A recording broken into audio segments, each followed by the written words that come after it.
There are some people who watch me that don't really care for politics, but I think you'll get a kick out of this story. Twitter confirmed Tuesday that it removed fake accounts from its platform that were posing as black supporters of President Trump as it looks to crack down on disinformation heading into the presidential election. Our teams are working diligently to investigate this activity and will take action in line with the Twitter rules if tweets are found to be in violation.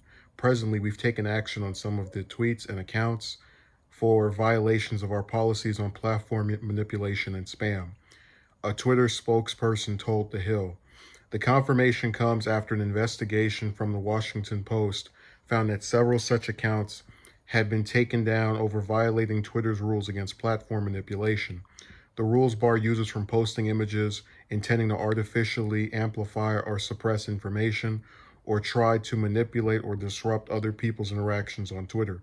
Twitter confirmed that among the over 2 dozen accounts taken down were Cop Junior Cliff, which depicted the image of a black police officer, President Trump, and the other words, vote Republican. President Trump and the words, vote Republican. In a sign of foul play, the account tweeted just 8 times but garnered 24,000 followers. He must be pretty famous. Many of the accounts reportedly sent out messages using verbatim language to boost the president and used publicly available pictures of black Americans claiming to belong to people who are part of pro-Trump groups. The Cop Junior Cliff account used a photograph of Portland, Oregon police officer Jackery Jackson, who told the Post he does not use social media. It's asymmetrical warfare. Darren Linville, lead researcher for the Clemson University Media Forensics Hub, told the Post, they don't have to last long and they are so cheap to produce that you can get a lot of traction without a whole lot of work. Thank you, Twitter. Besides accounts that depicted black Trump supporters, other accounts that were removed included fake accounts for White House staffers. So let me explain what was going on. Because people use pictures of other people as their avatar all the time online.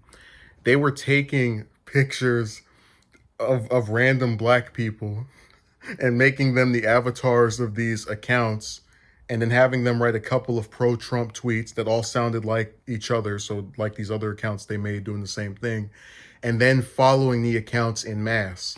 So you'll have this, you're supposed to believe that this random black police officer who they created was able to get 24,000 followers in just the effort of putting out 8 tweets.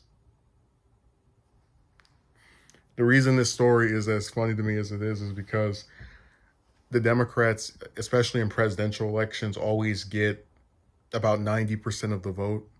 So one of the things Trump has said repeatedly is low black unemployment. You've had Brexit, and you've been led to believe by people on his team or that support him that there's this mass exodus of blacks from the support of Democrats to supporting Republicans.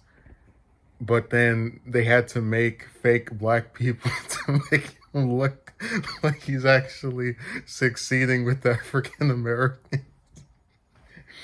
Like what they did would be the equivalent of me taking a picture of just some, like I type in African American man on Google and I take that person's picture.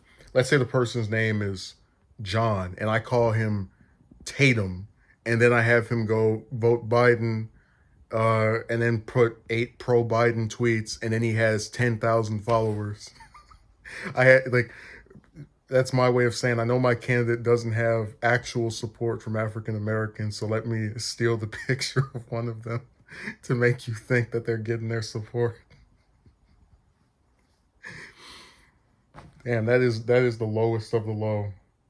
But as far as the disinformation part, the more disturbing thing is that someone can take your image and then just, if you're not famous enough for people to recognize that's you, just get away with having it. There actually was a guy on Twitter who took a picture of this woman who was killed last year and was posting all kind of stuff with her picture. And people were like, why the hell do you have her picture? But, you know, if that photo was not recognized by those people, they would still think that was her, or they might think that's her. So that cop was having his, like it was like a soft identity theft. Uh, and I guess I should make the distinction: if you use a picture of, let's say, Obama, or who's another famous person, Harrison Ford, or somebody that people can recognize the look of, that's different because there's a higher chance they'll say, oh, that's just them being a fan or whatever. But they actually take random black people's pictures and stick a different name on them. This black person supports Trump. And they've been able to use magic Twitter skills to get thousands of followers in a few tweets. It's just a goofy, ridiculous, dumb story. And it will be the funniest thing in the world if, after all these years of being told about Blexit, not only do they lose the black vote handedly like every other Republican in recent history, but that also comes after they had to. I had a joke about there was a shop called Build-A-Bear where you can take a bear and then give it a name or whatever and adopt it. They have Build-A-Black on Twitter.